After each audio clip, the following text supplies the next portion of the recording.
नमस्कार दोस्तों, माँ अन्नपूर्णा चैनल में आप सभी का स्वागत है। जैसा कि आप सभी जानते ही हैं, नवरात्रि चल रहे हैं। आज हम आपके लिए 5वें नवरात्रि की व्रत कथा लेकर आए हैं।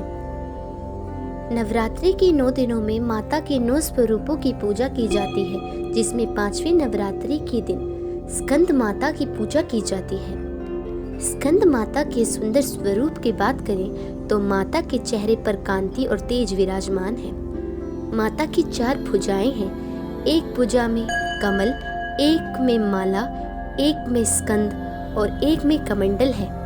माता की गोद में कार्तिकेय जी विराजमान है और माता शेर की सवारी करती है। माता शेर की सवारी से ये प्रदर्शित करना चाहती है कि व्यक्ति चाहे तो अपने क्रोध पर भी काबू पा सकता है। यहाँ पर शेर क्रोध का प्रतीक है। माता अपनी गोद में कार्तिकेय जी को लिए हुए हैं, जो हमें मातृत्व की परिभाषा देता है। यह बताता है कि व्यक्ति गृहस्थ रहते हुए भी ईश्वर को पा सकता है। तो चलिए अब कथा आरंभ करते हैं।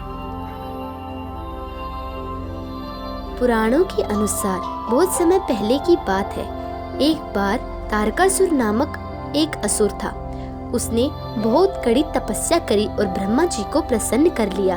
जब ब्रह्मा जी वरदान देने आए तो वह बोला कि भगवान मुझे अमर होना है। तो ब्रह्मा जी ने उसे समझाया कि जीवन और मृत्यु एक ही सिक्के के 2 पहलू हैं, जिसका मतलब यदि कोई व्यक्ति संसार में आया है तो एक ना एक दिन उसे संसार से जाना ही होगा। इसे टाला नहीं जा सकता। लेकिन वह असुर बहुत चतुर था। उसने कहा, अगर आप मुझे अमर नहीं कर सकते तो मुझे वरदान दीजिए कि मेरा वध केवल शिव जी का पुत्र ही कर पाएगा, क्योंकि उसे लगता था कि शिव जी कभी विवाह नहीं करेंगे और न ही उनका कभी कोई पुत्र होगा। तो ब्रह्मा जी ने यह वरदान मान लिया और उसे यह वरदान दे दिया।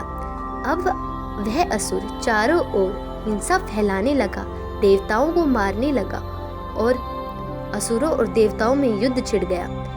जब सारे देवता गण हारने लगे तो वे महादेव की शरण में पहुंचे और उन्हें सारा वृतांत बताया। अब महादेव ने माता पार्वती से शादी की और उनके एक सुंदर पुत्र कार्तिकेय ने जन्म लिया और कार्तिकेय ने ही आगे जाकर तारकासुर का वध किया। तो ये थी 5वें नवरात्रि की व्रत कथा। अब हम पूजा विधि जान लेते हैं।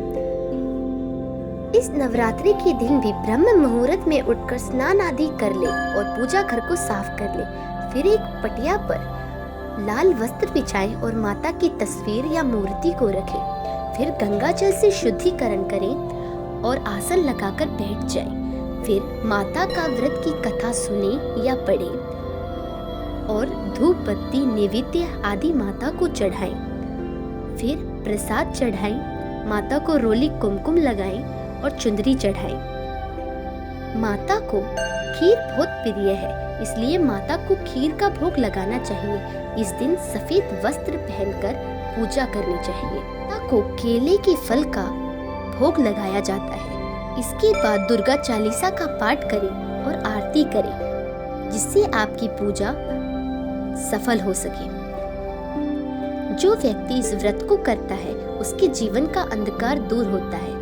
माता मंद बुद्धि के दिमाग में भी चेतना उत्पन्न कर देती है और जिसका दिमाग बिल्कुल भी पढ़ाई में नहीं लगता वह व्यक्ति भी बुद्धिमान हो जाता है। माता का यह रूप मातृत्व को दिखाता है।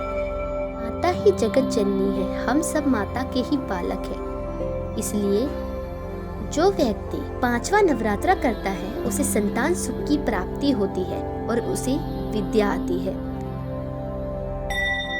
कथा को ध्यानपूर्वक सुनने के लिए आप सभी का धन्यवाद। आपसे फिर मुलाकात होगी अगले नवरात्रे में। तब तक के लिए हमारे चैनल को सब्सक्राइब करना न भूलें। जय मां दुर्गा।